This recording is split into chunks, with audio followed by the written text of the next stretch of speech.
अस्सलाम वालेकुम my brothers and sisters, hope आप लोग सब खैरियत से होंगे। और आज हम लोग पढ़ेंगे सी टाइप डिफ यानी defined in C programming language. Previous videos अगर आपने नहीं देखा है तो इस वीडियो के डिस्क्रिप्शन में जाएंगे, आपको प्लेलिस्ट का लिंक मिलेगा। सी एब्सोल्यूट बिगिनर सीरीज, उसमें आप जाएंगे प्रीवियस तमाम वीडियोस को देख के आएंगे। और मैं ये मान के भी चलूंगा कि आपने प्रीवियस वीडियोस को देखा हुआ था कि ये वीडियो और आगे आने वाली वीडियो को प्रॉपर तरीके से समझ में आ जाए।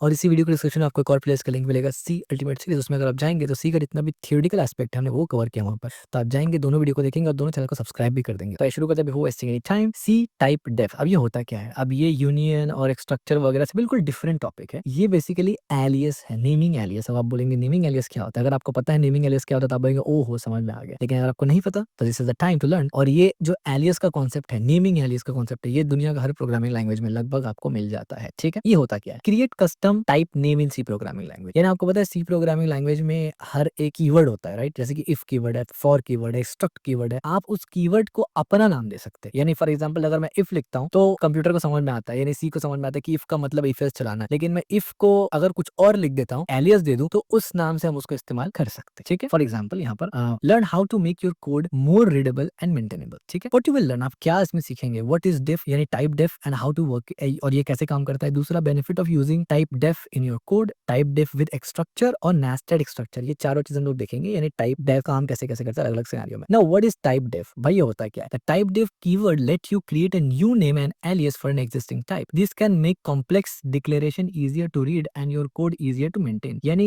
जो existing type है उसको ये बेसिकली एक नाम दे देता है, जो नाम आप देते हैं, इससे कोड easier और मेंटेनेबल हो जाता है। एग्जांपल दूंगा, अभी आपको समझ में आ जाएगा। Example temperature type. आप यहाँ पर देख सकते हैं, instead of always writing float we can create a new type called temperature to make code clear. क्या मतलब? हमने यहाँ पर क्या किया, टाइप डेफ फ्लोट को टेम्परेचर कर दिया। यानी अब टेम्परेचर लिखने पर सी को समझ में आएगा आप फ्लोट बोलना चाहते हैं। तो इसीलिए आप देखिए डेटा टाइप की जगह पे हमने फ्लोट की जगह टेम्परेचर लिख दिया। ये वेरिएबल है और ये 25 है। यहाँ पर भी सेम काम किया। ठीक है, इस तरीके से। और आप देख सकते हैं जैसे फ्लोट में हम लोग प्रिंट करवाते हैं डेटा टाइप के हिसाब से, यहाँ पर हमने वही किया है। फॉर्मेट स्पेसिफायर दिया है और कितना प्रिसीजन चाहिए उसके बेसिस पे हमने यहाँ पर नंबर लिखा है। ठीक हो गया। और ये सी बेसिकली फॉर्मेट स्पेसिफायर नहीं है, टेम्परेचर दिखाने के लिए ये वाला। ठीक है, तो आप समझ गए होंगे यही एलियस होता है। That's it. यहाँ पर फ्लोट को हमने बदल के अपना नाम दे दिया। और इस अब ये सी के लिए, इस प्रोग्राम के लिए, सी के लिए temperature is float is equal to float, same है उसके लिए। ठीक है, तो ये सिंपल सा चीज है। तो अगर लेट्स से इसको हम लोग अगर देखना चाहे अपने कोड में, तो मैं अपने कोड में लेके चलता हूँ आपको। और ये हमारा पुराना कोड है, तो मैं इसको बंद कर देता हूँ लाइक दिस, इस तरीके से। और उसके बाद मैं क्रिएट करूंगा एक फाइल, मैं बोलूंगा C40 नाम से। और उसके बाद मैं क्या करूंगा, मैं इसको यहाँ से यहाँ लेके आ जाता हूँ और उसके बाद इसको थोड़ा सा यहाँ कर देता हूँ। बढ़िया। अब यहाँ पर आके मैं इसको प्रिंट कर देता हूँ इस तरीके से, यानी राइट कर देता हूँ। और सब कुछ बढ़िया है यहाँ पर, तो सब कुछ बढ़िया है। तो आइए इसको जल्दी से कंपाइल करते हैं। GCC बोलकर कंपाइल करूंगा मैं इसको। ये C40 नाम से मेरा फाइल है और मैं इसको अपना एक नया नाम दूंगा। एज यू नो मैं हमेशा लेता हूँ C न्यू 40 नाम से। और उसके बाद मैं न्यू C40 को, नॉट 30, 40 को यहाँ से एग्जीक्यूट करूंगा। तो आप देख सकते हैं टेम्परेचर यानी टुडे 25.5 सेल्सियस और टुमारो इतना पॉइंट इतना सेल्सियस। ठीक हो गया। तो यही सिंपल एलियस। ठीक है, अब for example just for entertainment purpose हम आपको सिर्फ बता रहे हैं। आप यहाँ पर ऐसे भी लिख सकते हैं। फॉर एग्जांपल अभी कोलकाता में बहुत ज्यादा ठंड है। फॉर एग्जांपल अगर मैं आपको यहाँ से दिखाऊं तो टेम्परेचर यहाँ शायद दिखेगा, ये देखिए यहाँ पर 15, हालांकि 15 नहीं है, उससे थोड़ा कम है। ये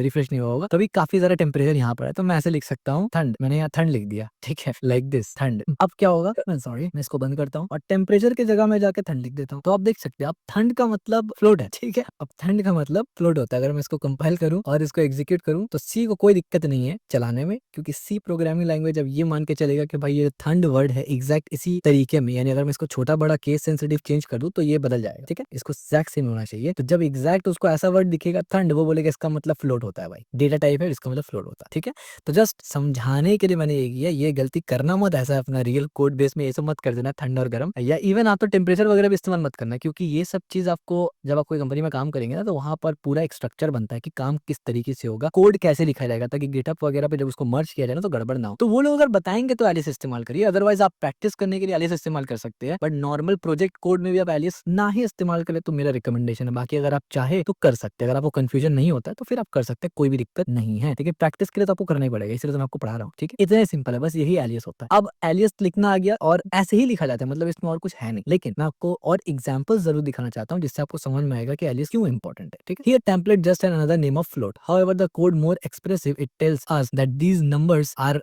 temperature not just any floating point. अब कुछ लोगों के लिए ये ज्यादा अच्छा है, इजी है, कुछ लोगों के लिए डिफिकल्ट कोड हो जाएगा कि यार हो सकता है दोनों को वेरिएबल समझ लेंगे हम। तो वो टोटली डिपेंड करता है आपका यूसेज के ऊपर, आपके लेवल के ऊपर, आप किस कॉम्प्लेक्सिटी में क्या काम करते हैं। और ऐसा नहीं है कि अगर किसी को ये चीज डिफिकल्ट लगा है तो वो कोई नूब है या नया कोडर है, ऐसा बिल्कुल भी नहीं है। इट्स टोटली डिपेंड अपॉन कि आप किस तरीके से काम करते हैं। अगर आप पहले से इस्तेमाल नहीं करते तो ये आपके लिए कंफ्यूजिंग हो सकता है कि भाई दोनों ही सेम सेम दिख रहा है हमको, ठीक? तो ये पर्सनल प्रेफरेंस पे है। व्हाई यूज टाइप डेफ, इस्तेमाल क्यों करें? Simplicity of code. अब देखिए ये अच्छा तब होता है ना कि जब एक प्रॉपर बड़ा कोड बेस आप लिख रहे हैं, बड़ा कोड बेस जब आप लिख रहे हैं और उस पे जब आप एक काम कर रहे हैं ना, तो उस सिनेरियो में, हालांकि वहां पर ही बहुत स्पेसिफिक वे में काम होता है, ऐसा जर्नल नहीं, ठीक? तो सिंपलिसिटी को शॉर्टर करता है, easier to read and type name करता है, improve clarity, expressive intent better, for example age intent of just in it, ठीक है? Reduce confusion, help avoid confusion when many variable share the same base type. Good to know, in model C type def is often used together with struct and enum and function pointer to keep code cleaner and easier to read. अब modern C में आपको पता है कि सिर्फ fundamental data type के साथ type इस्तेमाल नहीं होता, टाइप डेफ स्ट्रक्चर के साथ भी होता है, enum के साथ भी होता है, फ्लोटिंग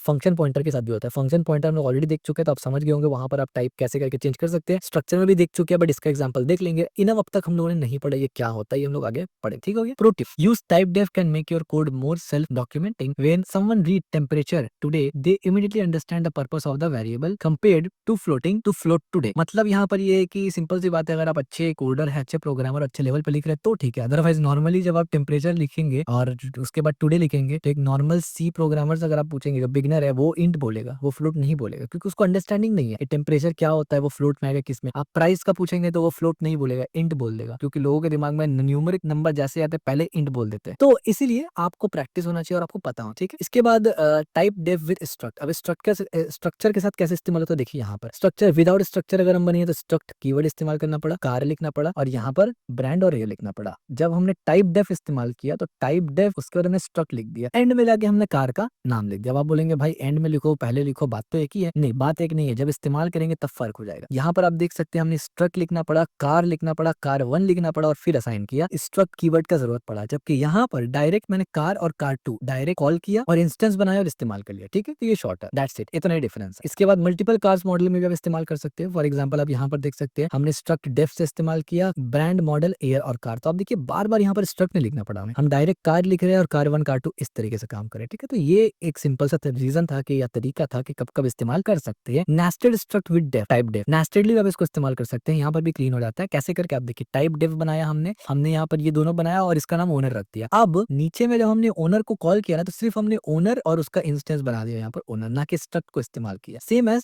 हमने यहाँ पर भी वही किया। आप देखिए ओनर को कॉल किया डायरेक्ट, कार 1 को और लीडरशिप को डायरेक्ट कॉल किया, ठीक है? स्ट्रक्ट कीवर्ड बार बार लिखना नहीं पड़ा। समझिए की take away, type def create an alias for an existing type, जैसे हमने पहले ही बताया आपको। It makes code more readable and expressive, ठीक है? Particularly useful with structure to avoid repeating struct keyword. हाँ, यहाँ पर आपको पता है कि बार बार स्ट्रक्ट कीवर्ड रिपीट करना पड़ता है, वो नहीं करना पड़ेगा आपको। Help when working with nested structure, nested structure जब आप काम करते हैं तो वहां पर और ज्यादा आपको स्ट्रक्चर लिखना पड़ता है, तो ये कीवर्ड लिखना पड़ता है, वहां लिखना पड़ेगा। Modern C often use type def with structure, enum and function pointers, यानी मॉडर्न सी में ये भी इस्तेमाल होता है, यानी ये जो टाइप डेफ है, एलियस है, ये enum स्ट्रक्चर और फंक्शन पॉइंटर के साथ भी इस्तेमाल होता है। Remember, it is up to you whether you want to use type def और नॉट। जैसे मैंने पहले कहा कि ये कोई कंपलसरी नहीं है, अगर आप चाहे तो इस्तेमाल करेंगे, नहीं चाहे तो नहीं इस्तेमाल करेंगे। पता करना, प्रैक्टिस करना अच्छी बात है, लेकिन आमतौर पर कोड में आप इस्तेमाल ना करिए, मेरा रिकमेंडेशन है पर्सनल। बाकी अगर आपको करना है आप कर सकते हैं। Your code will work same without it, however in modern C is often used to make code shorter, cleaner and easier to maintain, ठीक हो गया? Clean intent, type def make your code clean, self documented. Clean code, clear intent, clean code reduce repetition and improve readability और maintainability भी increase करता है कि easier to modify and understand complex types. So that's it for today's video. अगर आपको type Dave समझ में आया और पसंद आया होगा, यानी alias, naming alias C programming language में, तो आप इस वीडियो को लाइक जरूर करना, चैनल को सब्सक्राइब जरूर करना और इस वीडियो को शेयर जरूर करना।